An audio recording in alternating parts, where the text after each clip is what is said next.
Hello, back again to finish Chapter 5, and I have news. I got a bunch of work done recently. I was working for quite a while, and I finally gathered enough money to get a new microphone, which I've been waiting to do for a little while. A good one, that is. So, as soon as I find a good one, I'll be putting that investment forward, and then I'll hopefully be able to put up some better sounding audio. So without further delay, let us finish Chapter 5 of Rainbow Dash and Applejack Go to Whitecastle, which I do realize now, I think for all of my videos, I have been labeling them wrong. I'm pretty sure it's actually Applejack and Rainbow Dash Go to Whitecastle. But whatever. Here we go. The grins on their faces were monstrously delighted as they stared up at the gate that led into the capital castle city of Equestria, Canterlot. The alabaster walls stuck out brightly in the darkness, under the light of Luna's moon. Windows glowed yellow in the torch and candlelight, like the eyes of a wolf in the night. Even at this hour, there still was activity to be heard within the castle's walls. Applejack and Rainbow Dash trotted across the drawbridge that crossed the narrow river to the castle's main gate. The guards that stood by didn't even glance at the two mares as they cantered happily into the city. Man, oh man, we almost went through too much to make this trip not worth it, Rainbow remarked. Applejack chuckled in agreement. Sure as hellfire, she said back. Your leg seems to be doing better, too, she noted, glancing at her chipper friend. Yeah, you know, I'm a quick healer. It should be better by tomorrow morning, probably. So what are y'all gonna order? Applejack asked her friend as they made their way to the shop area. I wonder, are they going to forget their wallets? Oh man, I can't even decide. Thinking about all the choices, Rainbow murmured, practically drooling. Well, I'll tell you one thing. It ain't even gonna be easy. It ain't even gonna be easier once Applejack trailed off. Their light-hearted trotting slowed down to a dreaded halt before the doors of the establishment they had originally sought after. The interior was dark, and no pony was even on the street aside from them.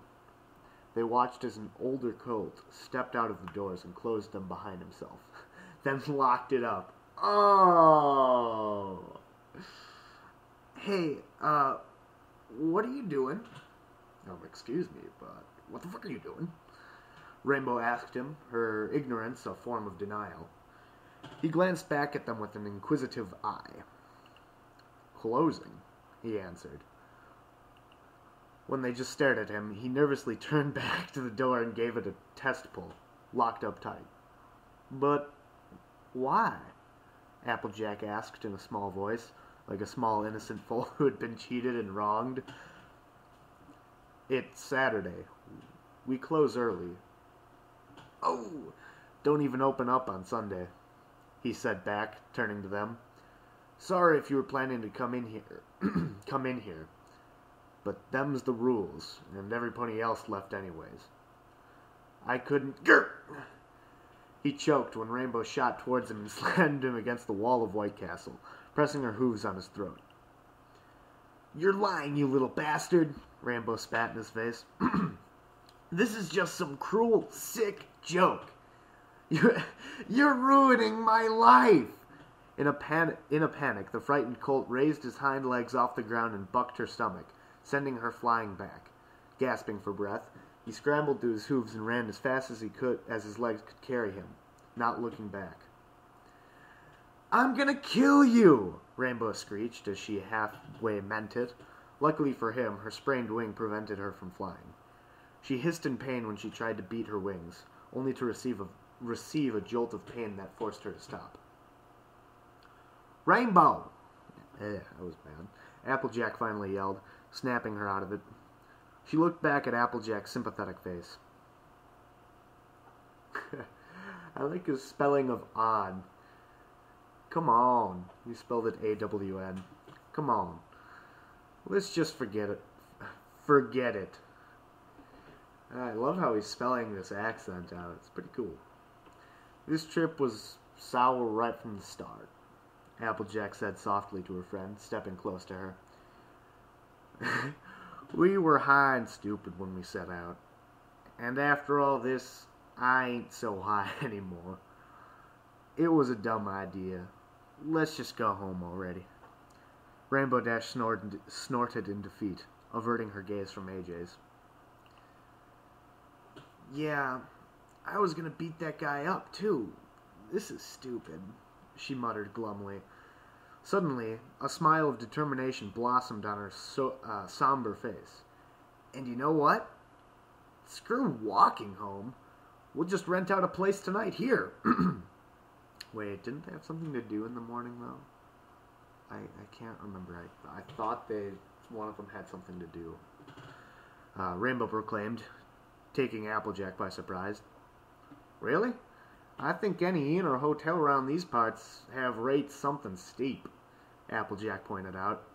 Hey, I've always got some extra bits hidden away for a rainy day, Rainbow said back slyly. Heck, I can probably buy us some dinner, she added, giving Applejack a playful nudge with her shoulder. Applejack laughed. We'll probably feel a hell of a lot better after we got some chow in our bellies. It's long, spelled with A, overdue. Alright, let's head out. Just as they took their first steps away from Whitecastle, a huge flash of white light burst beneath them in the middle of the street. They whirled around, only to see both princesses of Equestria standing where the light had come from, along with Twilight, Spike, and Pinkie Pie. What the fuck? The two mares blurted out. The princesses turned their heads to regard them, and though AJ and RD couldn't believe it, they instantly recognized what had happened to them. Appledash, Rainbow Jack, Celestia proclaimed, skipping over to them giddily, her pupils dilated as wildly as Luna's. Hayes, how do you do a high Celestia?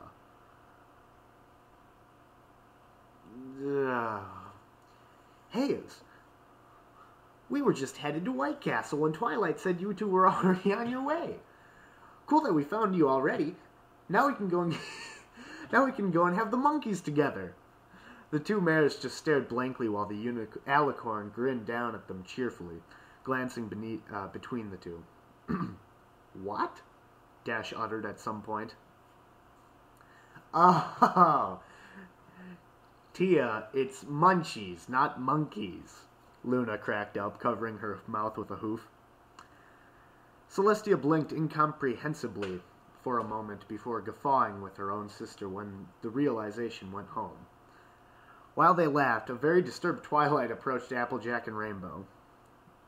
Well, this is it, she said to her friends, her mane all frazzled out as her irises constricted in a familiar way, a loonish grin on her face. Mental breakdown, Twilight Sparkle style. After she sobers up, she's going to banish all of us to the moon along with Luna, who had given her the sea salt in the first place. Imagine 10 minutes ago I was negotiating the last harsh punishment for you two for abusing sea salt in Celestia. With Celestia. Isn't that funny? Applejack and Rainbow Dash gave each other a sidelong flat looks while the lavender unicorn grinned at them back and forth. Finally, Dash looked up to the Moon Princess and called, Hey, Looney! Nice. She raised her head and smiled widely at them. Sup? She asked. Got any sea salt left? Twilight says you're responsible for this, so why don't you help her unwind? Rainbow suggested. Spike burst out laughing. Oh wow, I can't wait to see this, he chuckled. Pinkie giggled beside him, snorting constantly in her laughter.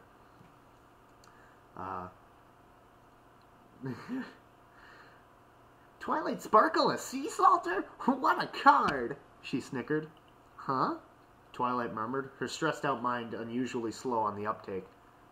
Piece of cake, Luna replied, and levitated her bag of sea salt to Twilight. She forced Twilight to consume some in the same manner she had with Celestia. Diddly enough, Twilight didn't struggle. In case you were wondering why I did that, the first word in that sentence was capital D, D-D-L-Y. The front glass door to Whitecastle shattered open, spreading shards of glass all over the floor. Well, I suppose if you're with the Princess of Equestria, you're not really going to get in trouble for anything if you're doing it with her. The first pony to step inside the dark interior was Twilight Sparkle, smirking deviously. See? Wait.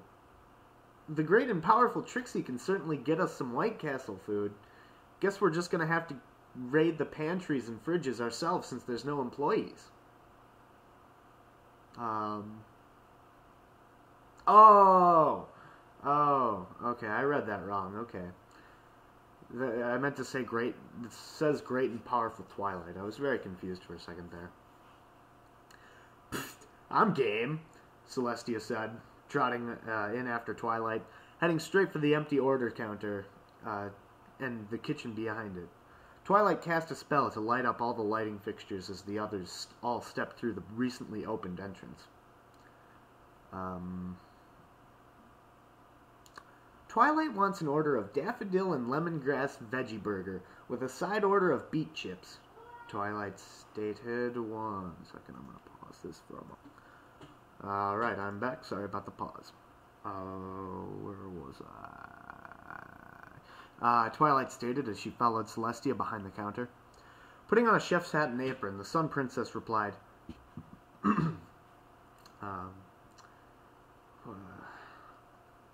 one sweet and sour garden slammer with a basket of fried reds coming up.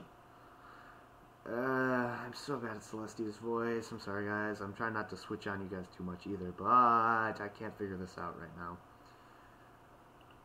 So we're high thanks to Princess Luna, Rainbow stated as she and Applejack ambled in together, watching the others fool around the restaurant. And now we're ordering out Whitecastle anti-munchies from Princess Celestia? Wait, wow, I read that really wrong. Okay. And now we're ordering out Whitecastle anti-munchies from Princess Celestia. Seems just about right, Applejack verified, nodding as she gazed around coolly. A small smile rose on Rainbow's face. Yeah, best night ever, she commented truthfully, sitting on her haunches along with Applejack. The other mare wrapped a foreleg around her shoulders and gave her a pat on the head. Yeah, sure as rain, she agreed, both watching together as Celestia fired up the stairs. That is a really bad idea. Hi, Celestia with fire. And everyone's choices. Fired up the stove and everyone's choices while Luna manned the fryers. Pinky had somehow produced a full rack of already iced and decorated cupcakes from an oven, but the two friends weren't about to point out the minor inconsistency in space-time reality. They were just going to enjoy the evening with friends like they had planned to when they had first set out.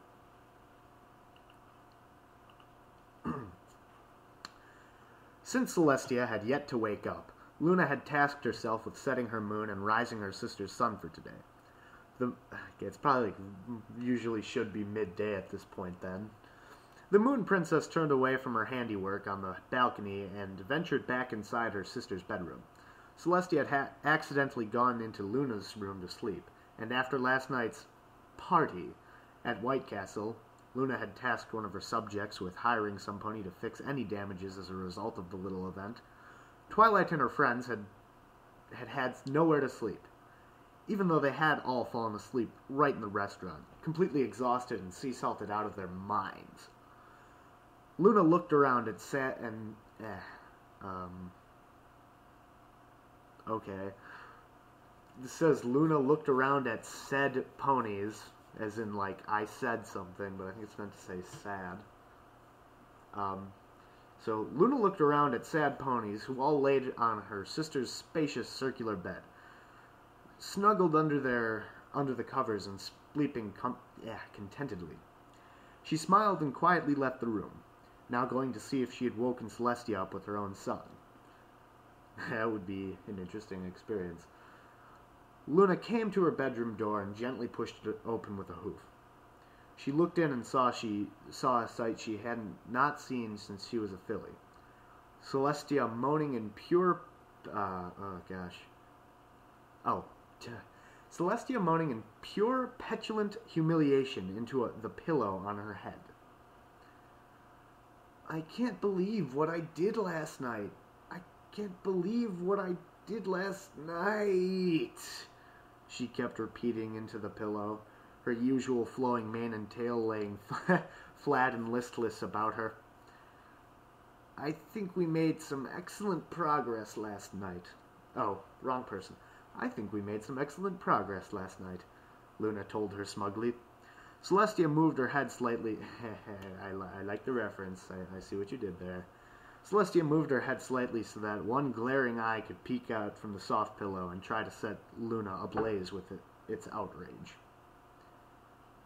It's all your fault, Luna. How could you, a princess of the royal kingdom, a loyal sister? I outlawed sea salt many, many centuries ago. Oh, by the sun, my head. Ah, she muttered. Luna gave her a flat look. Celestia, you don't get hangovers from sea salt, she said pointedly. Celestia just growled indignantly. Sis, I've been on my stuff... I've been on... crap. Okay, there we go. Sorry, my screensaver popped up. Sis, I've been on the stuff way before we even became princesses anyway, Luna replied, smartly stepping over to her window and looking out at the rising sun. By the way, I think it's time we be rid of the princess titles. Mother and father are no longer with us. I was always wondering what that was with princess. I guess this is a good way to explain it. Are no longer with us. And they were not even here when we became the monarchs of Equestria. Technically, we should be queens. Or are you strictly vain, associating the title princess with youth and wholesomeness? We can be fair queens, fair in both the sense of beauty and justness. Who gives a buck? Celestia screeched, sitting upright in the bed and waving her forelegs expansively. You attacked me and forced me to consume sea salt, betraying me. You know where I stand on that. Oh, Luna, I should... Celestia didn't have a chance to finish that sentence because Luna knew exactly where it was going, and she acted accordingly. Did she banish Celestia to the sun? Millyanne Pond, dressed in a formal gown... Oh, this is a pony, okay. Strode down the lavish corridor leading to her mistress's location. Princess Celestia had a busy schedule today, but for some reason she was being, forgive the lack of eloquence in the word, but quite frankly, she was being lazy. Not only did Princess Luna have to raise the sun for her today, but Princess Celestia had slept in Luna's room as well as after a most unorthodox evening of shenanigans, of which she didn't even know the details of.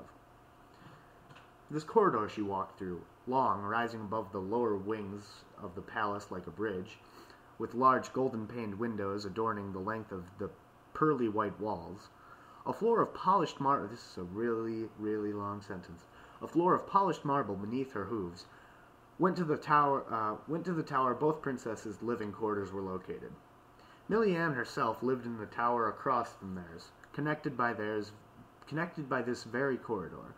But she was Princess Celestia's #1 assistant, keeping track of important dates, making important dates, managing the place and the palace and its staff. She even received proper respect from the royal guard. Of course, she was close at hand in such a fine living place. She was no nonsense in every sense of the word, and even the toughest captains of the royal guard expressed humility under her stony gaze and Quiet but sharp, accurate words, like a stiletto hidden in a sleeve. I like that imagery. Me gusta. Millyanne stared at a clipboard stuffed to capacity with papers, levitated by her unicorn magic before her face. She didn't need to pay attention to who she was walking into. Who she was walking into. Every pony paid their attention so that they didn't run into her. But something did distract her for a brief moment. Outside, the sun suddenly shined much brighter than usual. Ah, so she did banish her to the sun. Its light intensified twofold, causing nearly every creature on the sunny side of Earth, ouch. Fuck, sorry, I have a gash in my toe and I just hit it against my desk.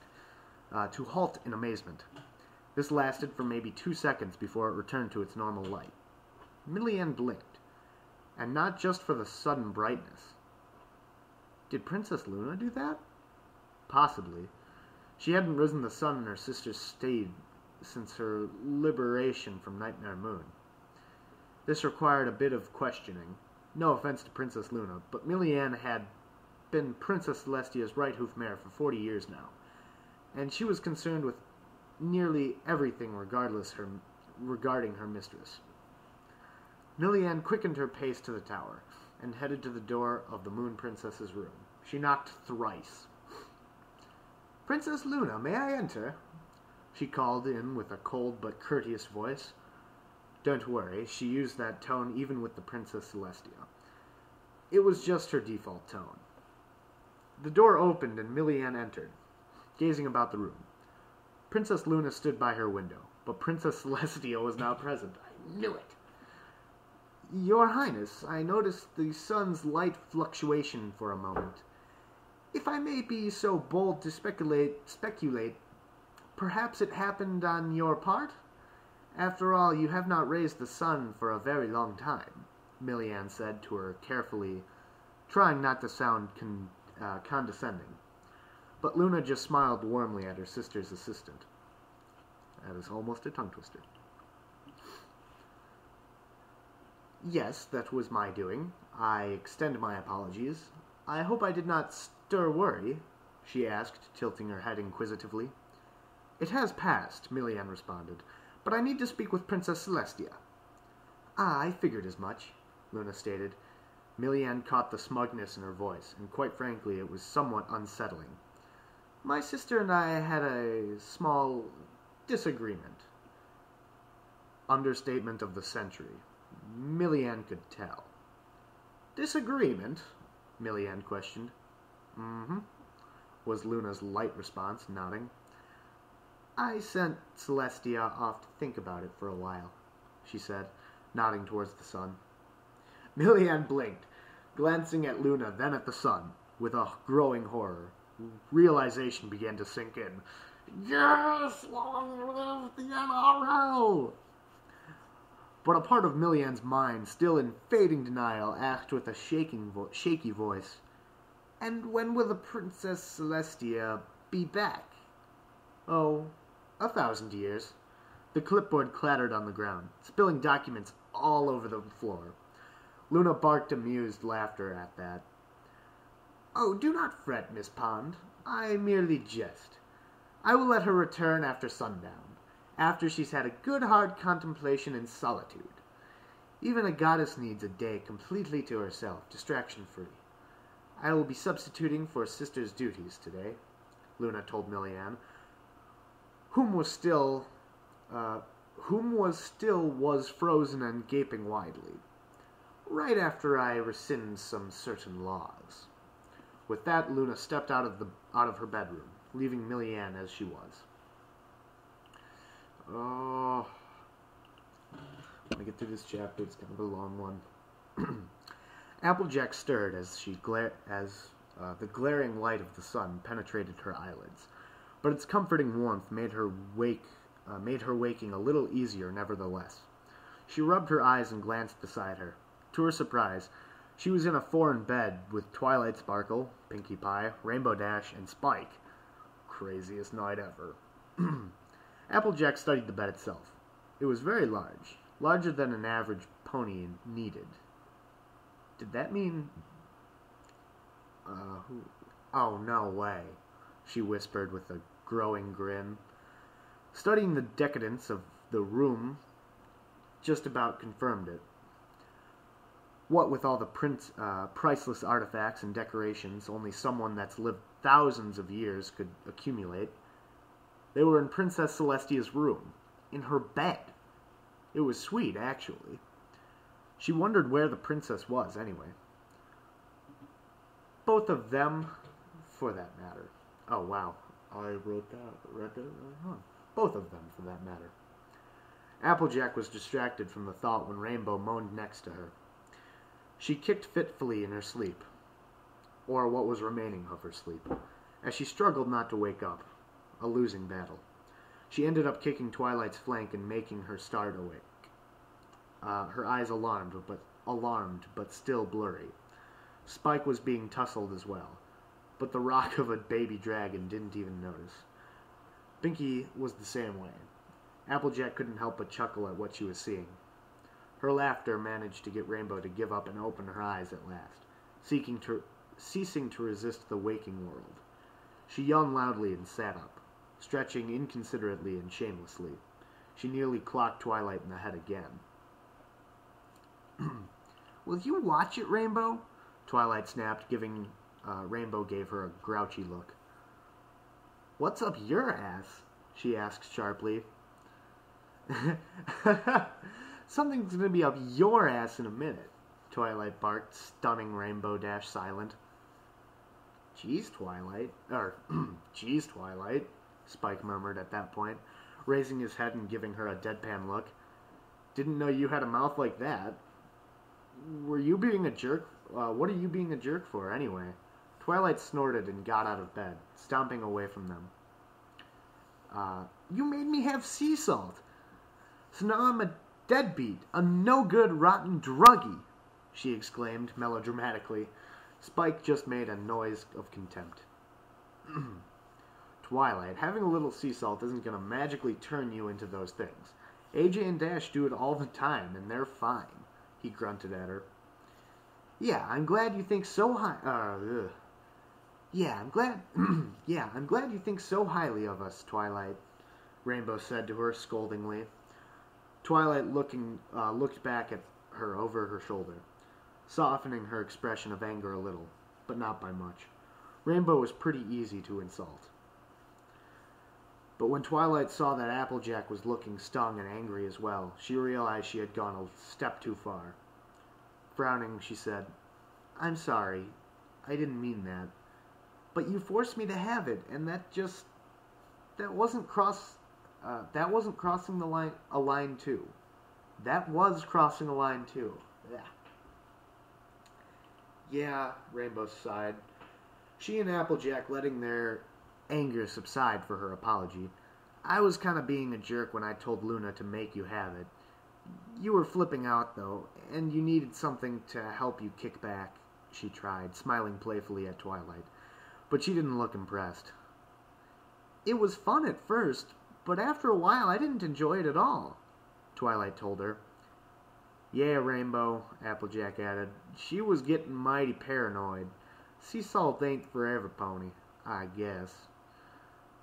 "I'm just worried about Princess Celestia at this point," said Twilight, glancing worriedly out at the sunny morning. "Yeah, me too, actually," Applejack agreed. "I wonder how she's going to react now that she's sober." Well, Luna talked to her, right? She was in on it, and Celestia looked like she was enjoying herself anyway." Rainbow tried to remain optimistic. Well, why don't we find out?" Pinkie's voice said as the mare stuck her head into the room from the entrance, smiling at them. No pony bothered to ask how she got from lying in bed to outside the room without them noticing. "Do you know where she is, Pinkie?" Twilight queried. No, but Luna's out in the hall." No, but Luna's out in the hall," Pinkie told them brightly before disappearing outside. Now that everyone was fully awake, they headed out into the small hall to see Luna was walking from her own room.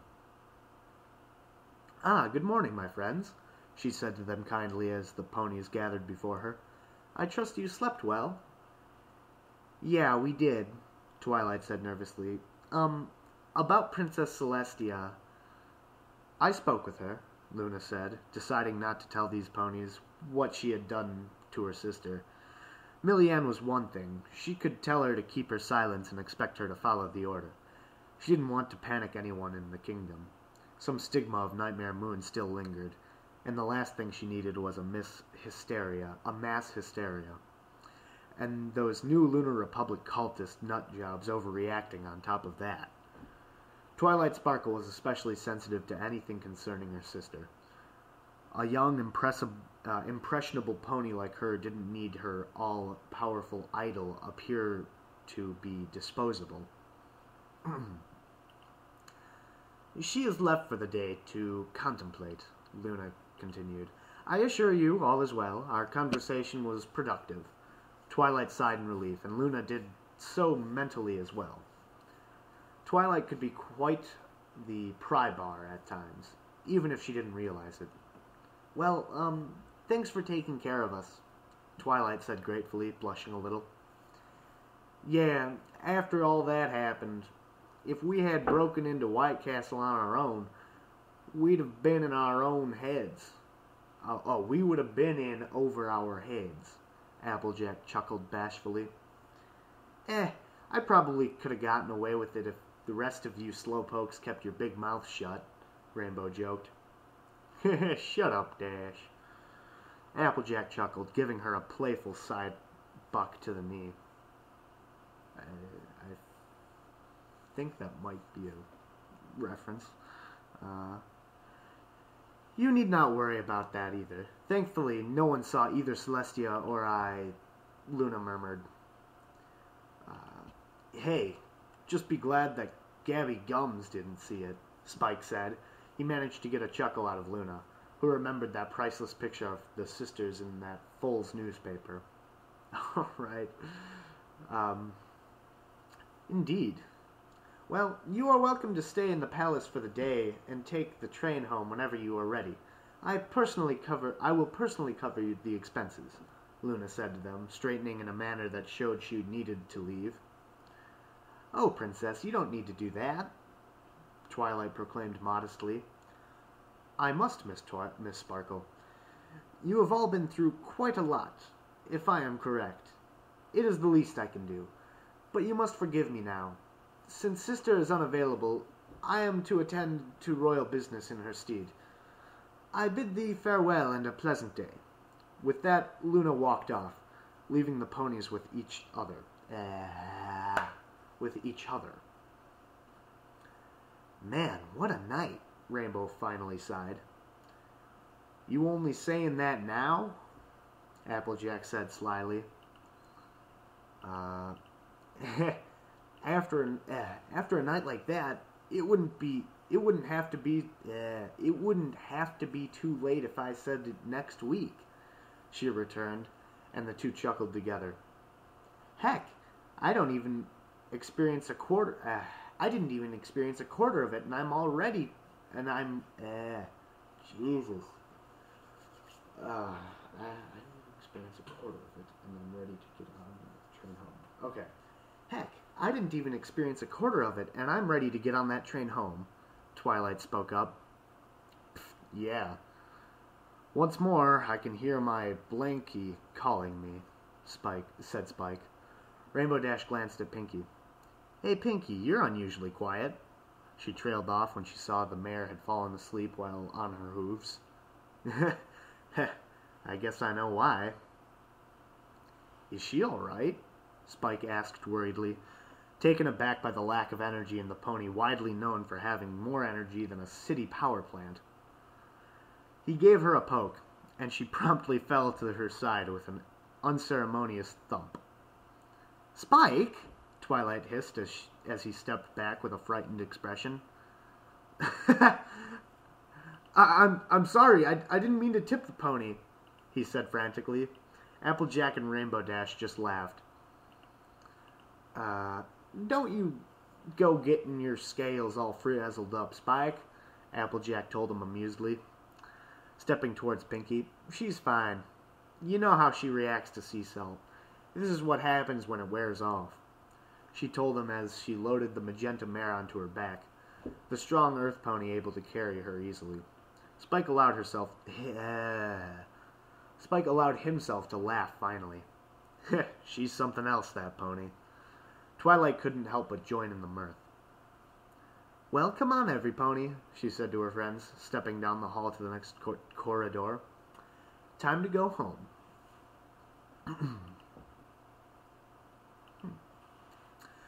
Celestia gasped as she staggered on the grass she had finally been released upon. She looked around wildly. She stood on a grassy plain that ran down at the base of Canterlotian Mountain, in the dim twilight as Luna's moon was being raised by the alicorn herself. When Luna was finished, she turned to her sister, smiling deviously at her. "I trust your musing was enlightening?" Luna teased her slyly. Celestia narrowed her eyes as she scrutinized her sister. "And I suppose the new Lunar Republic is now reigning supreme," she said back in a melodramatic tone. Luna stared back at her with her poker-straight face. For a while they stared each other down, before grins had finally forced their way onto their muzzles, which next forced the laughter, being smothered in their chests, to come forth. "You know, for a minute there, I didn't think you'd have it in you to be able to banish me to the sun. How did she survive that? That makes no sense." Celestia chuckled, wiping a tear of amusement from her cheek as Luna came closer. "Especially as myself, and not corrupted by some evil spirit." "Oh, don't you act like you forgot the time you actually did it to me when we were fillies," Luna said back teasingly. Celestia blushed. "Don't remind me," she murmured back, slightly for shame. "So I guess there are no more sea salt laws." "Indeed so." "You do realize how foolish we were last night because of it?" "Indeed I do." "It was a very outdated and frankly naive law, wasn't it?" "Quite right, dear sister." "And I suppose you'll never let me live it down." "Oh, we'll forget all about it in a moment," Luna said mischievously, as she used her magic to make a bag appear before them. "Very nice. How the hell did she survive going to the sun?" Let's see. Hold on. There was a little more here. Well, I guess I'll read this. This is like 200 words of author's notes. If you want to listen, go ahead. If you don't, just stop the video right now. So this is what Han Valen has to say about his story. "Well, what's to say about my first completed story of my filmfic writing career? I did not know that. The answer is meh. Well, honestly, I'd have to say that considering it's your first one, your writing style is pretty good, and you didn't rush it particularly bad. Just a few errors here and there, and occasional grammar stuff, but it sounded good. God's honest truth, this is a shit story to me. Okay, I thought it was a pretty good idea. Now, before anybody that did like the story starts to panic, no, I'm not deleting it. Mind you, I would if it wasn't so popular.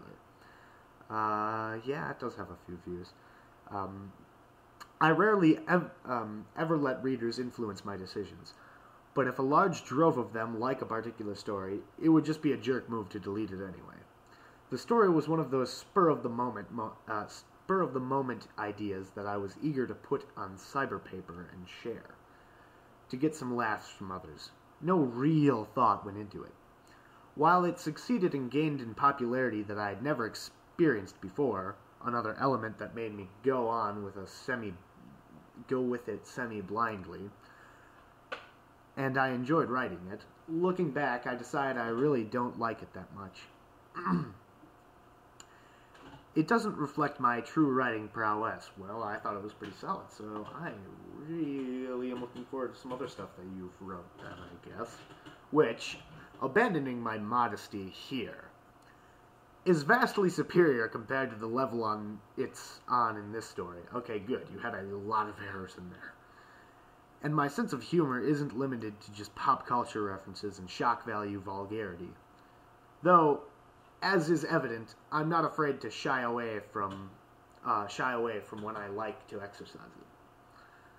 At this point, that's all I really have to say about the story. It was fun while it lasted, but I'd like to forget it even exists now and move on to bigger and better projects. Your faithful author, Han Valen. Well, that is the last thing from this story, and I am so happy now because I can move on to another story. And I'm not really sure which one. I've got quite a few that I'm looking at, considering to do next.